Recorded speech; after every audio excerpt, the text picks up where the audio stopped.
Gregory Wilson. Are you on Zoom, please? Yes, I am. You can go ahead, sir. All right. All right. Father, we first want to say thank you. We want to thank you for all that you've done for us. Before we ask you to do anything, we thank you for your love, your grace, your mercy, and your kindness. God, we ask that you bless this Board of Commissioners, God, that they do everything decent and in order. Lord, knit them together in unity. God, crown each member with the wisdom that you give, God. Your word tells us that if any lack wisdom, let them ask of God, that he giveth to all men liberally and unupbraideth not, and it shall be given. We thank you. We ask that you bless their homes and their families. Touch them in their body if there be any sickness, and God will be careful to give you the praise and the glory. We ask you to do this in the matchless name of Jesus the Christ. Amen. Amen. Thank you. And now we would like to have an introduction of our commissioners. Roll call, please. Commissioner Smith, Present. Commissioner Bernard, Present. Commissioner Banks, Present. Commissioner Bell, Present, District 4. Commissioner Burton, Present on behalf of District 5. Commissioner Carter, Present. Commissioner Moore, Present. Commissioner Hernandez is excused, Commissioner Presley, Here. Commissioner DeWalsh, Present. Okay, thank you, and we have a quorum. Next, I would like to entertain a motion of approval of February 27, 2025 agenda. So moved. Support. Moved by Commissioner Presley, supported by Commissioner Moore. All those in favor? All those in favor? All those in favor, any discussion? All Aye. those in favor, aye. Opposed? Any opposed? That motion is carried. Okay. I would like to entertain a motion of the approval of the minutes for February 20th, 2025. So moved. Support. So moved by Bernard and supported by DeWash. Any discussion? All those in favor? All those in favor? Aye. There you go. Now the motion carries, and now we have an introduction of BOPC staff, chief of police, elected officials, or representative and community leaders. Present today are Attorney Dante Goss, Chief Investigator Jerome Warfield, from also the Office of Chief Investigator LaSonia Sloan, Felicia Tyson, Mary Barber, Teresa Blossom, Candace Hayes, Armesia Joshua, and Janya Underwood. DPD HR Director Katrina Patillo. For Chief of Police, Todd Bettison is Assistant Chief Charles Fitzgerald. Our interpreters today are Ms. Shikata and Dr. Stephanie Beatty. Court reporter Don Handyside, Enrique Jackson, audiovisual, Charles Henry, media services video. Elected officials or representatives, signed in as of the beginning of the meeting are as follows: Marie Overall for State Representative Tyrone Carter's office, Bridget Butler, 2nd Precinct, Community Relations President, LaDon Davis from the Office of Councilmember Fred Durhall III, Mark Young, President of LSA, Ron Thomas, President DPOA, Scotty Bowman, Community Advisory Council, and former Detroit Police Commissioner William Davis. Are those registered at this time? Okay, thank you very kindly. I don't know if the record reflect that I am present, but I'm present. There was, but I think we go to the Chief of Police report. Good afternoon, Honorable Board. Can you hear me okay? Yes. All right. I'll get yelled at by Commissioner Bernard. All right. We're going to go through our crime stats just real briefly. The numbers continue to trend in the right direction. We are 26% down in homicides, 7% down in non-fatal shootings, 11% down in robberies. Overall, Part 1 crime is down 13%, and 6% down in carjacking. So with a lot of hard work, we will continue with those trends. Some community updates just briefly. Just want to highlight the work of the officers in the 6th Precinct. They were dispatched to the 6700 block of Penrod. It was a 13-year-old that was kidnapped and taken from Garden City. When the officers approached, they knocked on the door. Really, really clever by this 13-year-old. She was texting her mom to say where she was. officers approached. The suspect in this case, this is not his first time doing the same thing, ran to the back of the house and shot himself in the head. He has since deceased, but the officers just did an amazing job getting there quickly and getting this 13-year-old girl back into the arms of her parents. So great job by them. Our unsheltered population assistance, we just had a press conference on the city's plans for assisting our unsheltered community. Moving forward, Chief Bedison is directing that we pay special attention to not only the parking structures, but just cars in general in parking lots, folks sleeping in cars. We're going to do a widespread searching of that and trying to find folks that are trying to live in their car when they really shouldn't.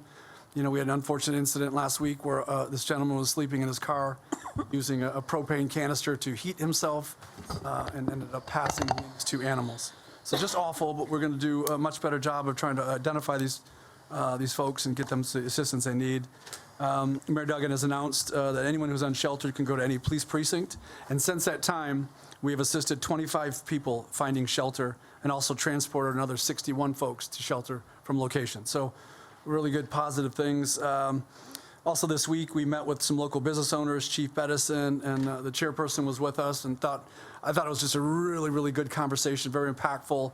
A lot of it surrounded the notion of selling stuff to our children, which, obviously drugs, alcohol, cigarettes, that kind of stuff. So more to come on that. I just thought it was a really good meeting, very well attended. So we're going to do a lot more in the works of that coming in the near future.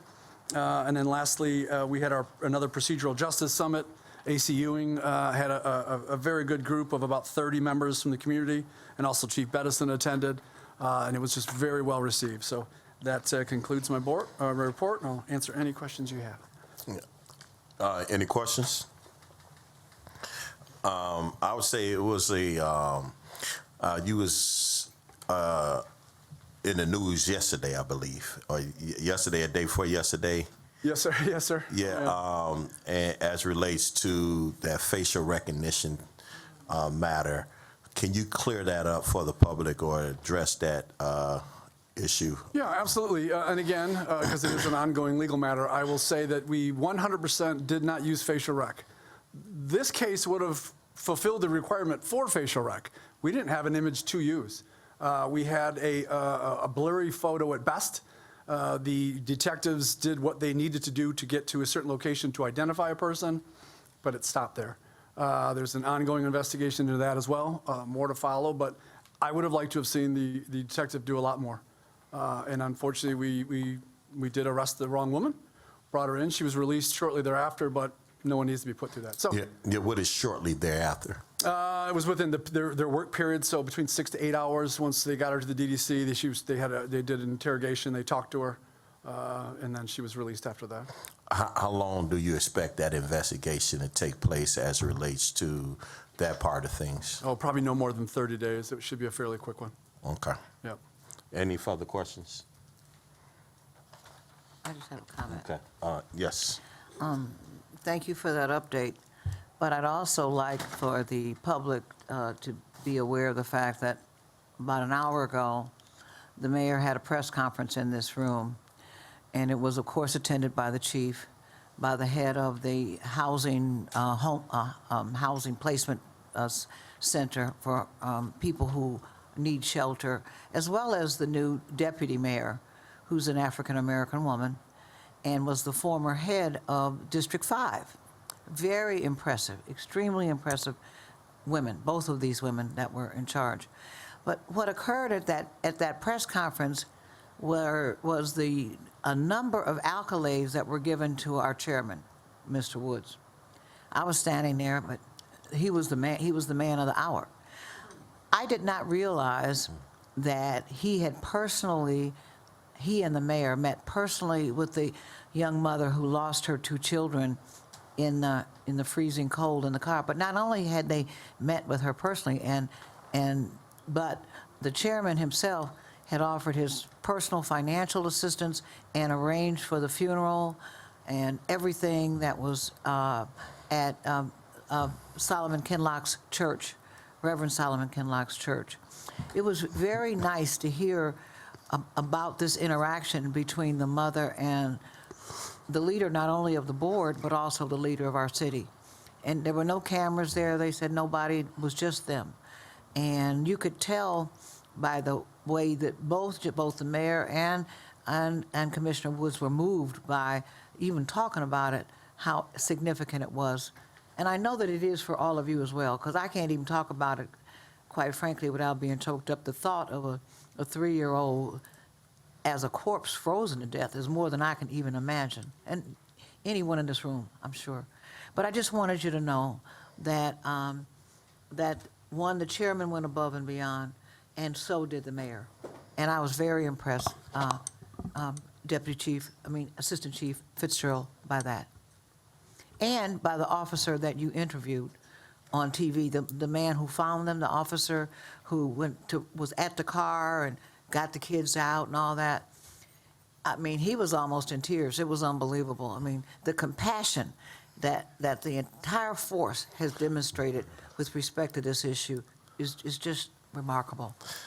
And it was pointed out, I'm almost through, hold it here. And when the mayor said that another mayor called him from another city and said, well, how are you going to get the police department to do that? Homeless people aren't going to talk to the police. They hate the police. And the mayor said, not in Detroit. They know that they can trust our police department. So I just want to congratulate you, the members of the force, certainly the chairman and the mayor, for all that you've done with respect to this horrific situation. Thank you. And if you don't mind, let's give the police department a round of applause, because you started it. You've already picked up like 60 people and taken them places. Yep. Thank you. Yep. Let me, I clear up a couple of things. A lot of things, it's embarrassing for me to say all those things, but it's a lot of things I've been trying to do very, very discreetly, and just didn't want things to be out. Then I didn't help with the funeral services and things of that nature. Some things that we did help, and I want to keep that private, because I think it's a very, very sensitive matter, and I think that the family deserve privacy, so as far as funeral and all that type of stuff, I didn't help with any of that. It was there to support the family during that time. But again, this is a very sensitive issue, and it's an issue for all residents of the city of Detroit to be able to stand resolute, to be able to help families in distress, like I know all of us care. But what was very, very impressive is what she said, that I want to applaud Chief Bettison for his leadership in this situation, along with the mayor and the men and women of the Detroit Police Department, because they're doing it. It was a blizzard cold. It was frigidly cold. Within the last couple of weeks on a lot of days, and for them to be able to have citizens to come inside the Detroit Police Department and be able to get them the services that they needed was very, very powerful. And also to be able to go out in the streets. I've been out on the streets with Captain Tanya Leonard Gilbert and her team, going feeding those who were in distress and helping people that were in distress. And that was very, very powerful, and what she has been doing for a very long time, and looking forward for those services to even get stronger, and definitely I have to say that Commissioner Smith has been very, very actively involved in helping in this space. And again, a lot of this stuff is confidential. A lot of this stuff is private, because it's private and personal for these families. So this ain't, nothing to be applauded for. I thank you for your thoughts, though. Yeah. Yes, sir.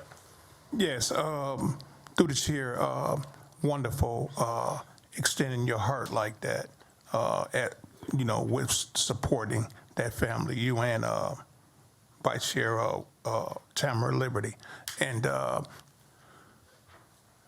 through the chair also, is this Mr. Lund right here? Mr. Lund, this gentleman here is interested in, he calls me a lot, he's interested in becoming a Detroit Police chaplain, Detroit Police Reserve, I'm sorry. Can you help him out? This is the Assistant Chief of the Detroit Police Department right here. Can you possibly, because he has a strong desire for that, he wants to become a Detroit Police Reserve real bad, And can you possibly get him some help, please, Assistant Chief? Absolutely. Yeah, done. We'll take care of it. Yep. Wonderful, Yep, today. wonderful. Yep. Right there. See that guy in the corner. Yep. All right, so let's go to oral communications. Thank you, Mr. Chair. We have 5 speakers in the room. We'll first start with Ms. Toni McIlwain, then Mother Bernice Smith, and Ms. Fredia Butler.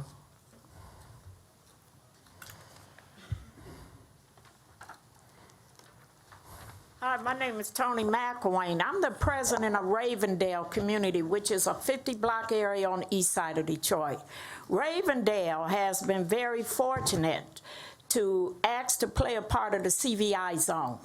We are under Family and Friends, but because there have not been any service or assistance from Family and Friend, which is headed by Ray Winers, I have been to different organizations and individuals to see how we, as the community, can play a part or at least receive assistance from this organization. So I am asking you, and I'm letting you, and also we are working on a very desperate situation with Travers Inn, which is located on Connor and Harper, and we have taken it upon ourselves to investigate because 50% of the crime that is happening in Ravendale is coming from the Travers Inn. So I have met with them. I have personally went over there by myself and called some of the police officers to assist me in talking to them. And just last night, there was a incident that happened over there at Travers Inn. So I'm putting it out there that we are not receiving any help from Family and Friends in terms of any service in the community. Our goal has always been, my goal has always been to get the residents involved in the total process of changing their own environment. They are the ones that are working in their community. So I just want to put it out there that we are working very hard to get Travers Inn closed down so that that could be a safer community. So I'm just letting you know that that is happening, not because of Family and Friends, because of the community. So if anybody know what I should do at this point to get that type of service that is needed or that Family and Friends is getting paid for, because Ravendale is getting nothing. The money is actually coming out my pocket even for community meetings. So anyone know of anyone that could help us and get to the bottom of this, and even with the Travers Inn, because we are getting ready to put out a petition in the community. Yes, ma'am. Okay. I want to ask one of the officers to make sure that you are, well, Second Deputy Chief Hope is here, and connect with her, and you will get a response to what your request is. And thank you for the great work you're doing in the community. I know a lot about you and the work that you have done. Appreciate you immensely. And I would say this, Travelers Inn is, you know, it is what it is. I want to say what I want to, you know what I'm saying, but folks are very much aware of that situation. But connect with Second Deputy Chief Hope. And through the chair, yes, if I may, to maybe give her some direction. I don't know whether or not she's also communicated with City Council, but just to be clear, we don't have oversight, of CVI. So if you want to make grievances about whatever arrangement is there, then City Council would be a better aid. Absolutely. Through the chair, have I been acknowledged? Yes, sir. Okay, sure. thank you. What district is what? Because she talking about What Ravendale. What district is Ravendale located in? Harper and that's What district? You know, Four. I want 4. Mr. Chairman, I just met when she come out of retirement For sure. to address this issue. I'm glad that she's back. Yeah. And I want to make this a priority in reference to helping her sister. She's been through the whole gamut. She know how the system works. Yeah. And it's not working for Ravendale with her return. So I just want to say, put it on notice that we need to do what we need to do to address this situation. Absolutely. Thank you for staying around and addressing this more. Yeah, absolutely.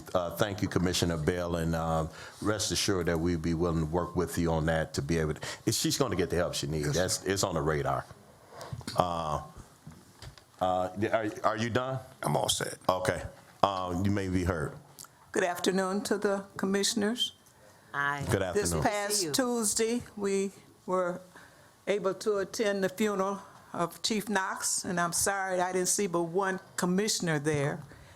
In the meantime, I was very fortunate to sit with our chief, and the Southfield chief, Chief Barron, came, and I was very, very delighted to see him. But really, my heart is heavy because of the fact of these children. When I heard about it last week, I called in regards to it, and I'm not going to tell you who I talked with, and I made the suggestion, and I hear that it's being said today. With us having all the police precincts opened 24 hours, my suggestion was for them to have a list of all the available homes that these, or shelters rather, for these people that need the shelter to go in at night. I cried when I heard about the children in Pontiac, and there's nothing we can do about that. But that is sad. That is really sad. And I hope that they take care of that mother. I'm a mother, and if I can do it, everybody else can do it, but it was a long time ago. But the fact is, mothers have to take care of their children. It's your pleasure of having children. They didn't ask to get here. It's your pleasure. And the two that died up in the casino, that was unnecessary. The child didn't have any clothes on. What happened that the mother didn't have a blanket or something to put on that child? And the other one, where's the relatives? Don't we have relatives that look out for each other? Don't you care about what happens with these mothers that have these children? You don't care at all, because I can see it each day when things like this is broadcast on the TV. And it's sad that we cannot do anything about it, but I want us to be more able to have facilities at the police station. I want the police to be able to help a little more. I thank you. Okay. Next speaker.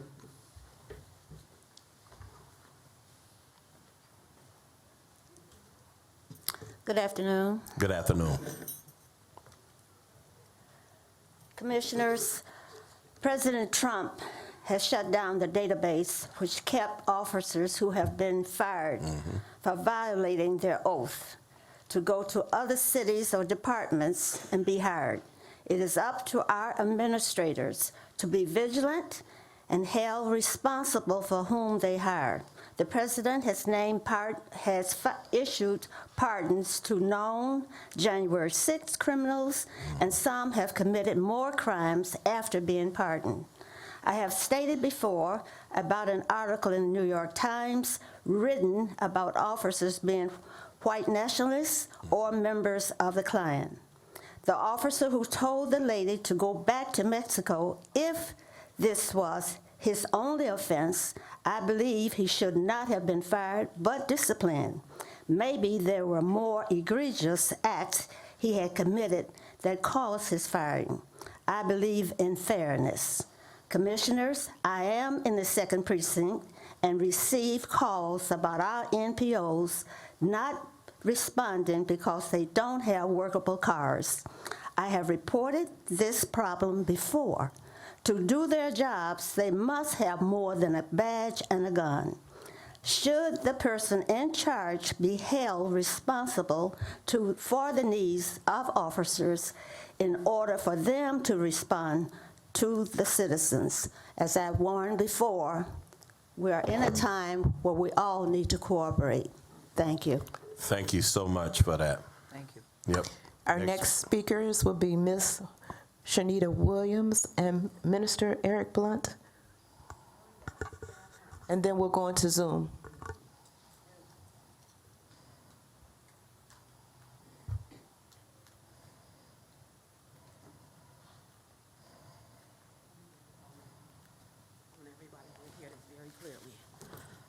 Hello, everyone, through the chair. Hello. I've been complaining about this for the last 10 months. Officers, not just police officers, but fire department officers also living in these facilities.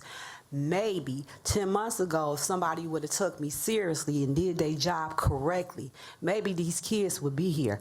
I've been complaining about this for a long time. I done been to IN, I done been here. It's going on 2 years. But for these officers to live in these facilities and she couldn't get a referral through CAM, that's not acceptable. These kids can't come back. So now you all want to act like, oh, we got this covered. So that's cool, but these kids can't come back because the funeral was last Thursday. You sit up here behind these chairs, you know what's going on, but you choose not to do your job correctly. It's backdoor dealings. Liberty Smith, you was at one of them graduations. I've been complaining about officers. You was a guest speaker. These officers are on the Detroit Police Department website. I continue to complain about these officers living in these facilities. Like I said, these facilities are not for the people that have the means to pay rent. They are for the people who are not in the position to pay rent, period. Cam, Hands, I've been made grievance all on this for months. 10 months, like I said. Now you want to act like everything good. Wood, you wasn't here.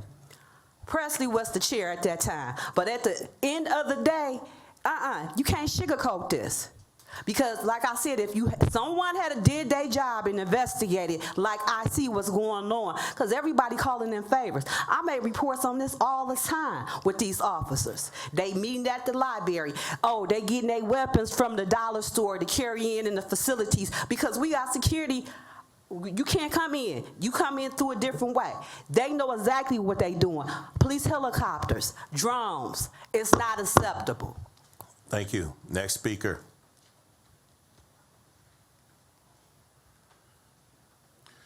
Good afternoon, Board. I'm Minister Eric Blunt from Sacred Heart Catholic Church.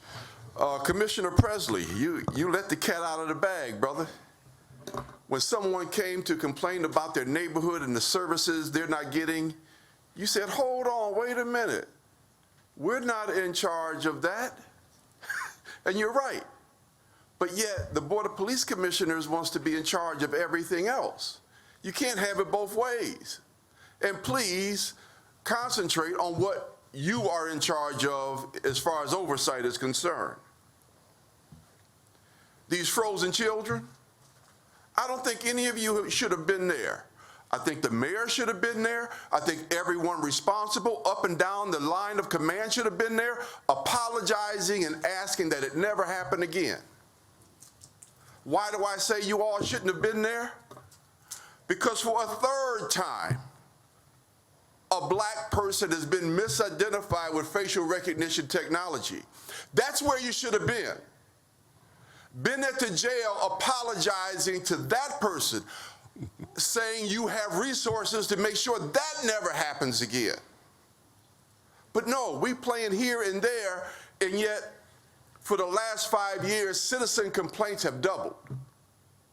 And yet we want to run here and run there and take over everybody else's responsibility and leadership. There is more than enough work to be done right here on the board. And yes, since DPD couldn't remember Porter Burke's name, I'll say the name you should remember this time around, LaDonna Crutchfield. And yeah, it's just not an unfortunate incident. You destroy the whole family. You destroy the whole community. That's why no one trusts you. I don't care what the mayor says. There are very few people in this city that trust this Detroit Police Department. Next speaker. Ms. McGatney. Then we'll go into Zoom.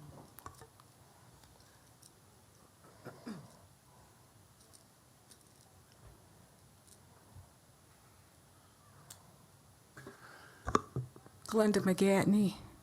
I'm almost 75 years old, and most of the police in the city of Detroit are doing a great job. I lived through the 60s and 70s. Regardless of what you may hear, we're not in those times right now. Yes, there's some changes that need to be made. My question is, last week, and if I'm incorrect, please correct me, the federal police misconduct database was deleted. Federal. Do we have a database here in the city of Detroit that lists police officers with misconduct? Thank you. You want to answer that question? Yeah, for the city of Detroit, our Professional Standards Bureau has their own database that keeps track of all the officers that have had issues, both criminal and administrative.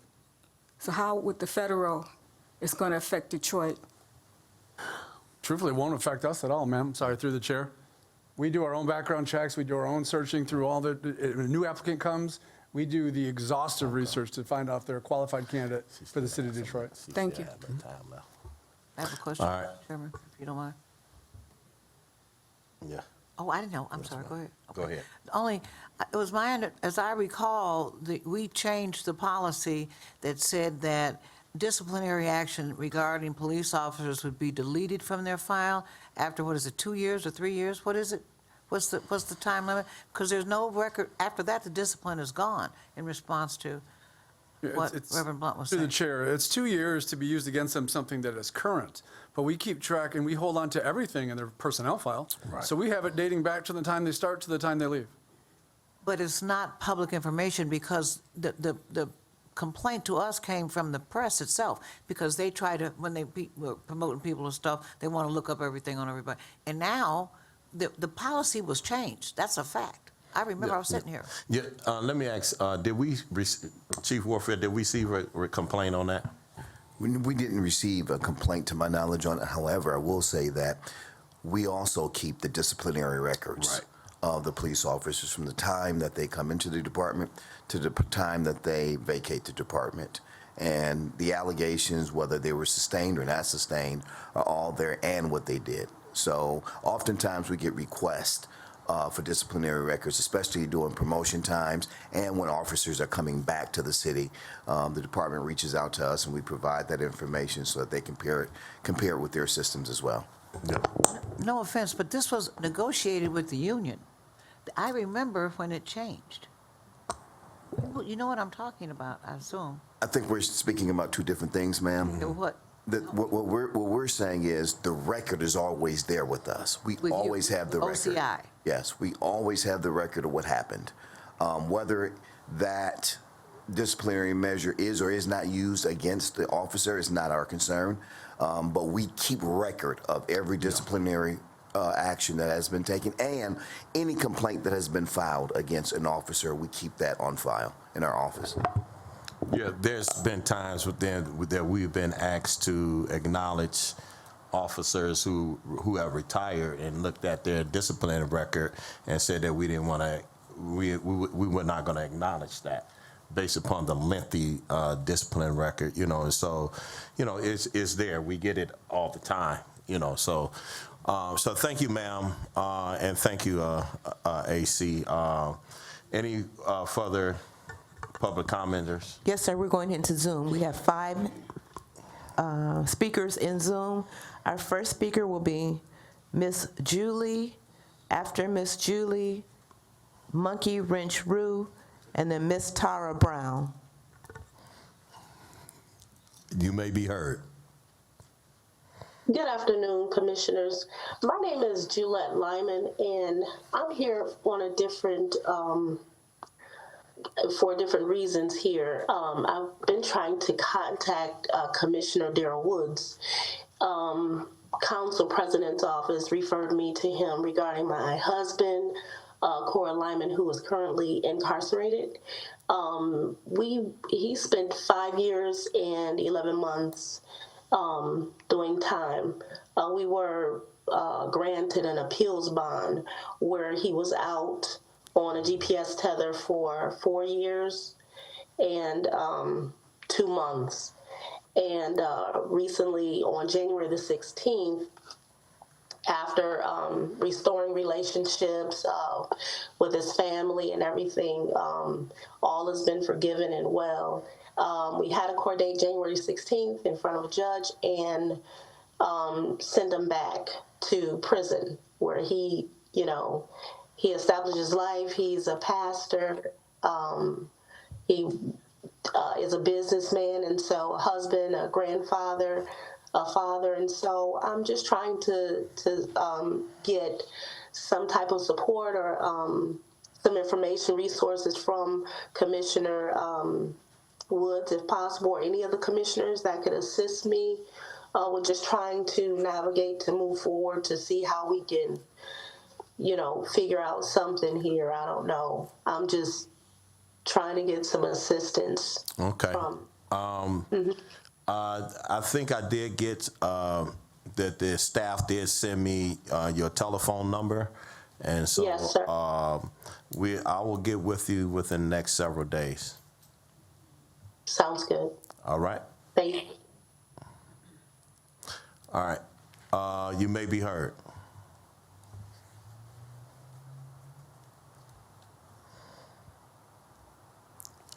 Next speaker. Dear Woods, listen up, pay close attention.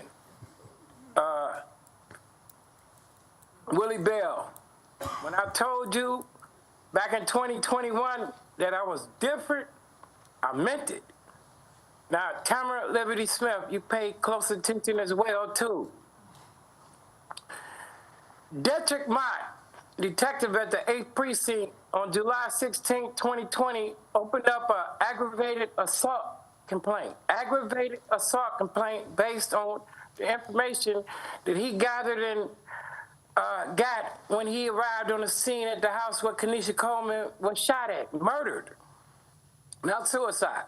He opened up an aggravated assault complaint. On July 18, 2020, that complaint was turned over to homicide when Kenesha expired. She met her demise and expired.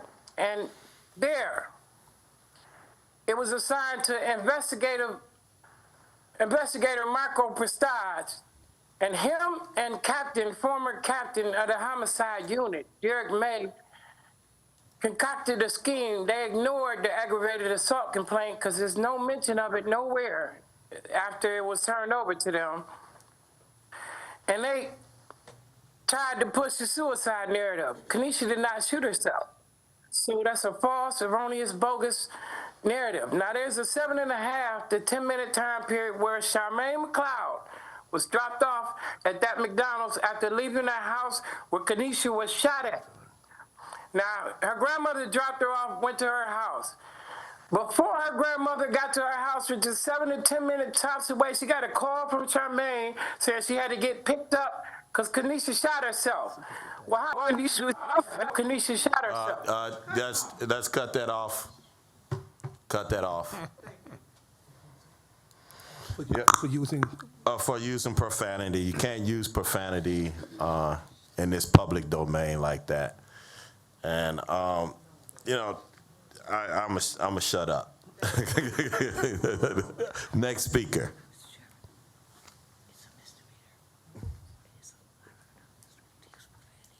Ms. Brown? You may be heard.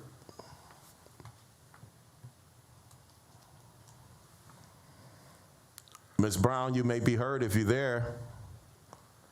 I'll come back to her, sir. Yeah. Our next two speakers will be former Commissioner William Davis and Ms. Betty Varner. You may be heard, Commissioner Davis. Good evening. Can I be heard? Yes, sir. Okay, it's good I could be heard because last week I had my hand up, but I wasn't able to speak. I apologize for that. They sent me a text on that. Take an extra minute today. Oh, I don't need the extra minute. Okay, thank you. Okay, I'd like to start off by saying that I think that police chaplains and the reserve should get a stipend or at least gas cards. I think they are doing very important work and very beneficial. Also, I think we need to make sure that all of the neighborhood police officers have vehicles. Because, sometimes I've been hearing complaints that they're not able to do everything they should be doing because sometimes vehicles are not available.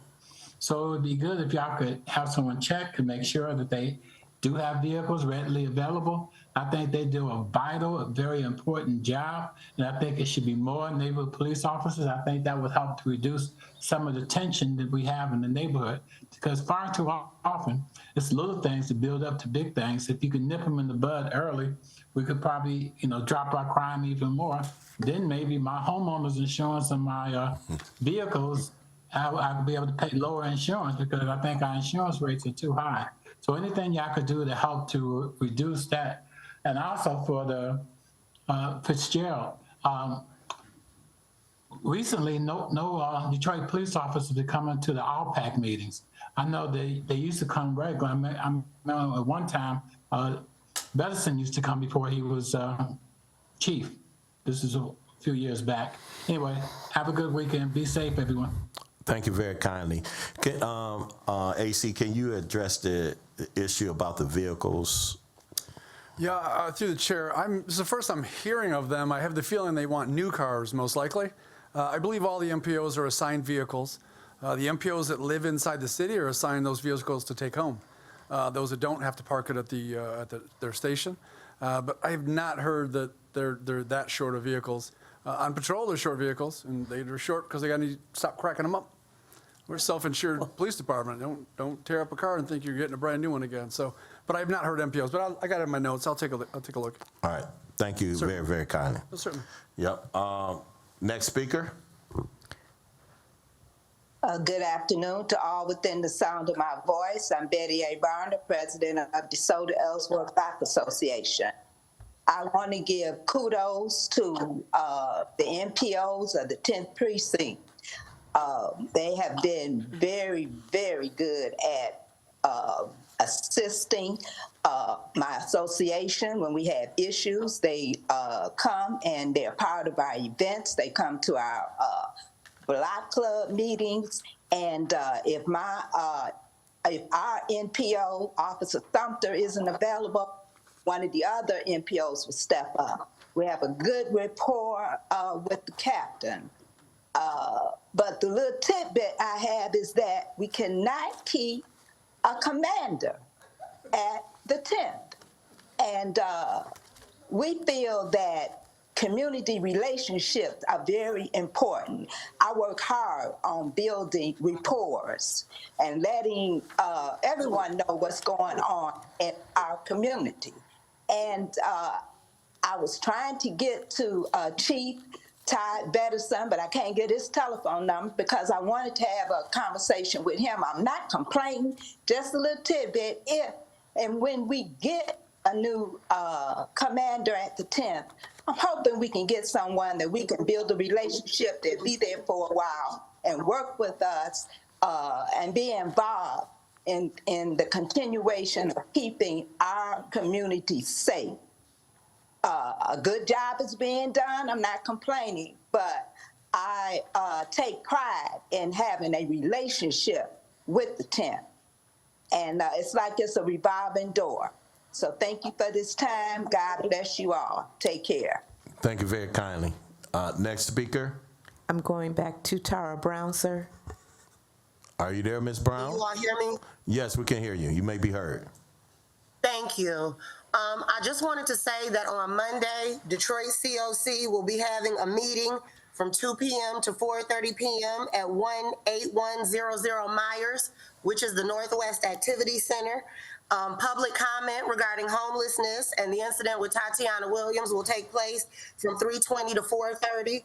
And if anybody has any grievances that they want to air, and I heard one today, that is where you need to bring it. I appreciate the police commission and the police officers and all their effort with the Tatiana Williams situation and the other various situations affecting homeless people in the city. However, it's not fair to turn police officers and police commissioners into social workers. The city has social workers. At press conferences where the failures of homelessness are being discussed, HRD, CAM, the COC, nonprofits, and HUD need to be standing there next to the mayor, giving an explanation as to why kids are still dying. Yes, this year it was Tatiana Williams' 2 children. I think her name was Amelia, and the little boy's name was Daryl Jr.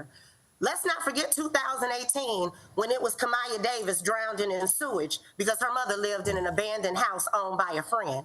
This cannot continue to happen, and we should not be resting it at the feet of the Detroit Police Commission meeting. You all need to come out to the Northwest Activity Center and speak to the people who are in charge of this homelessness.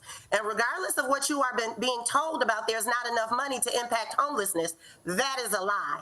I'm on the board of the COC. I see the money that Detroit gets. It's time to stand up and make these shelters accountable, make the COC and HRD accountable, and say something if you are experiencing homelessness. Thank you. Thank you very kindly. That's our last speaker, Mr. Chair. All right. Through the Yes, chair. you may be heard. Thank you. This is for AC Fitzgerald. AC Fitzgerald, what's the difference between a taser and a stun gun? I don't know that there necessarily is a difference between a taser and a stun gun. They're two different names, though. Different names, but same device. Okay, okay, thanks. They're both electronically charged that gives you a nice little zap that knocks you down. Okay.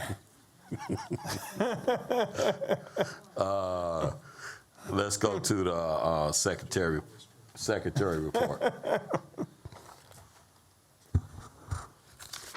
Report for today, sir.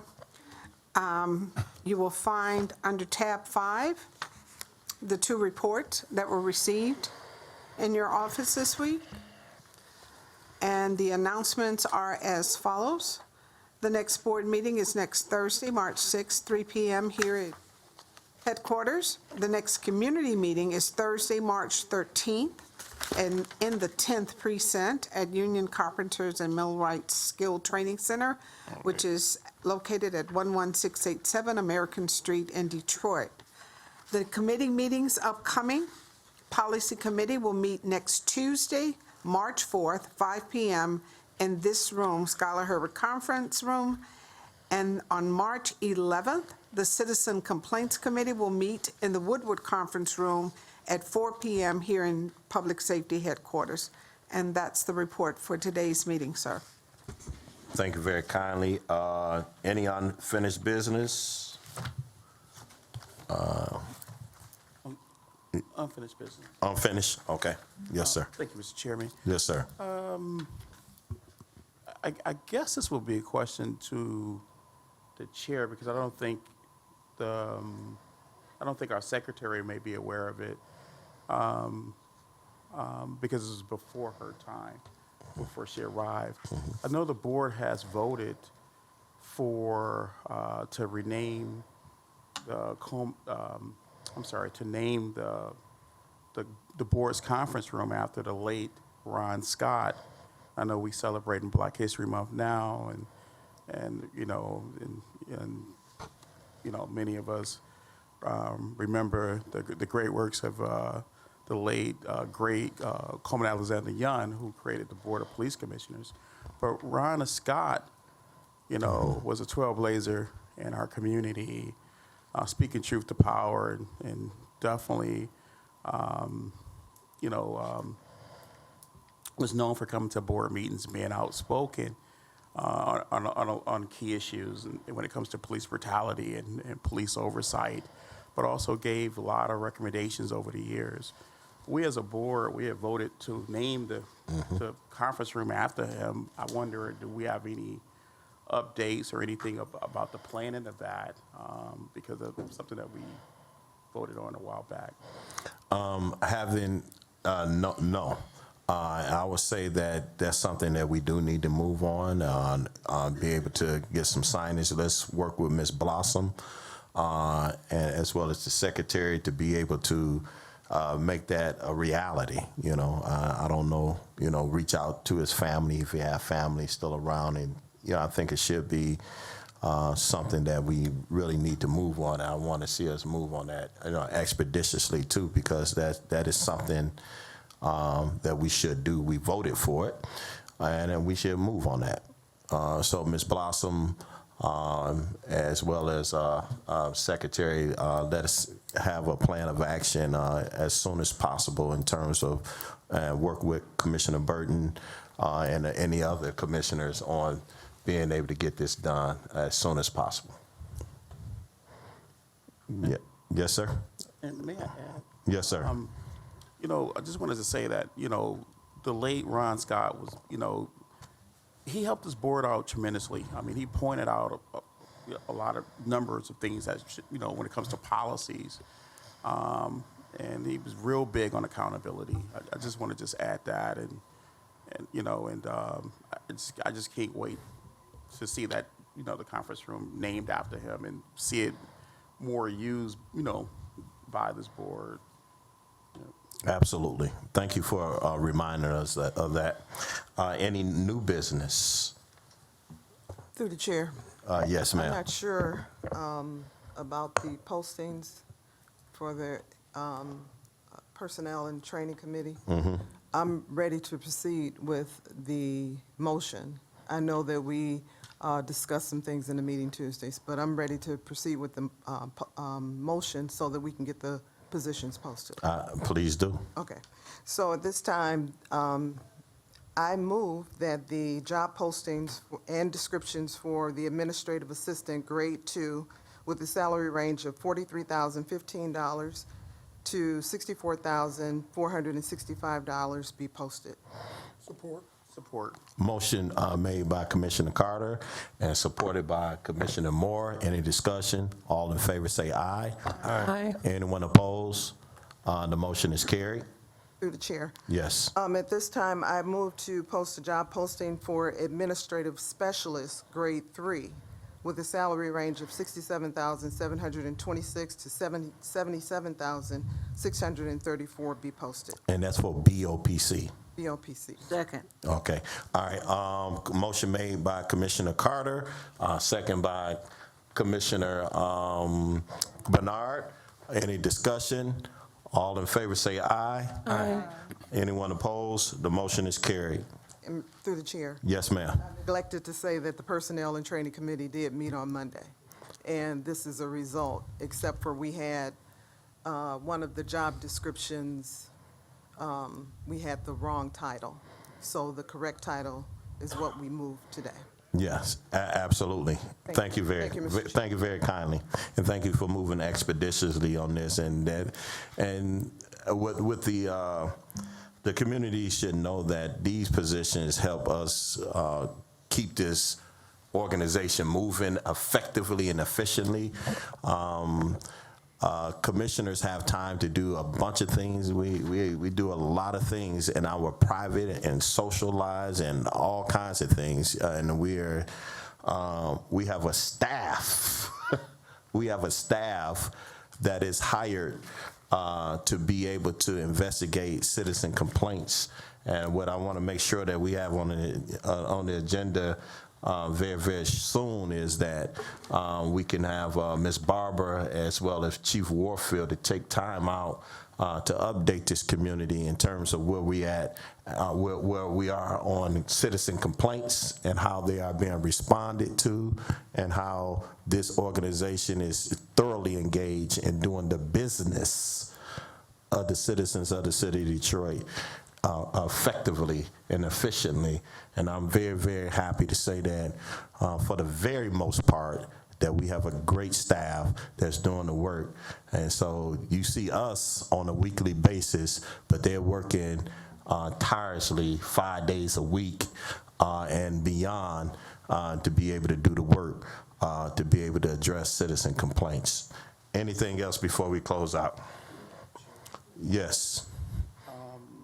I just want to acknowledge, once again, the great work that Commissioner Carter is doing in District 6, really out there rolling up her sleeves, her, along with her husband, the state rep, Tyrone Carter, really blessing a lot of families over in District 6,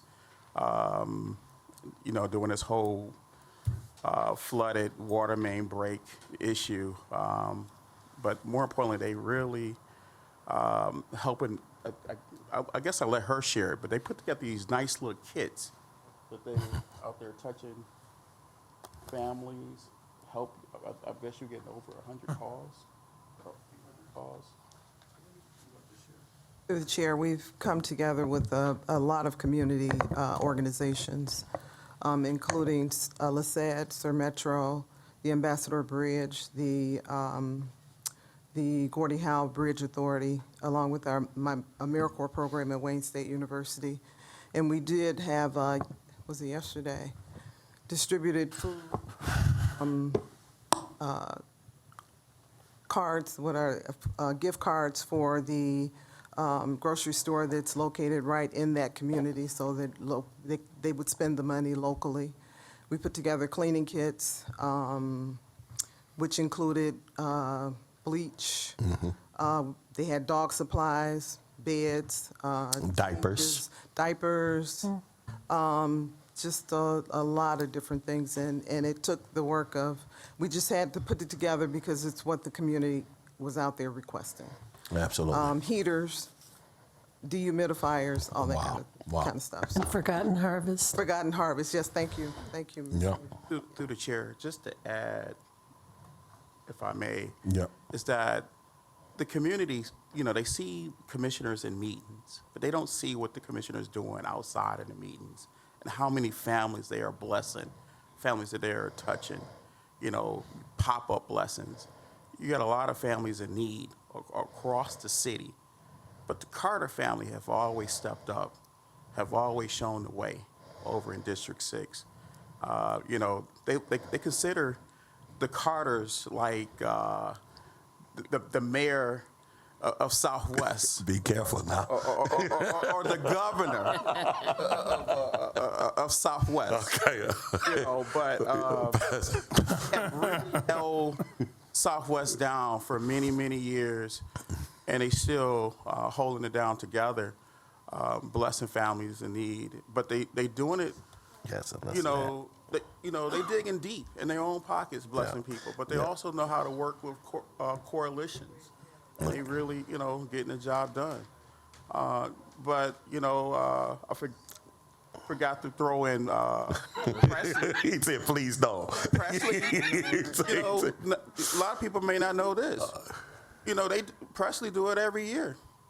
Commissioner Presley. Every day. As far as giving children backpacks, making sure that every child have a backpack and have material to start the school year. Okay, Commissioner Carter don't get the chance to see that. She want to say something.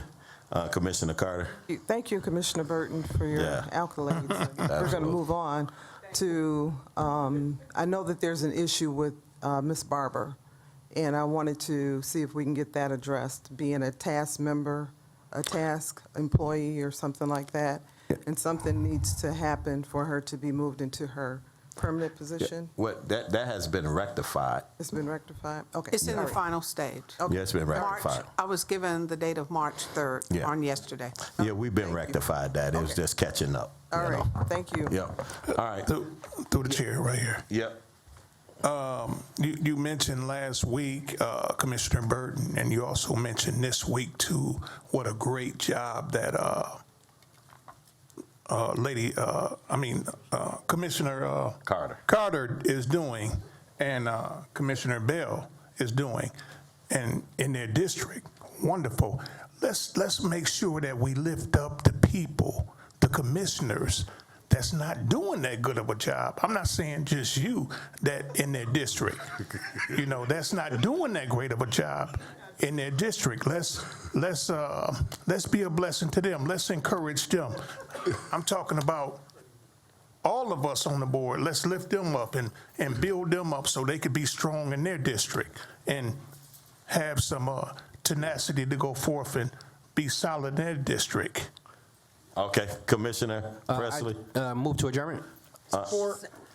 Motion made by Commissioner Presley to adjourn and supported by Commissioner Moore. Any discussion? All in favor say aye. Aye. Anyone opposed? The motion is carried. We are adjourned. It's too much love. Right.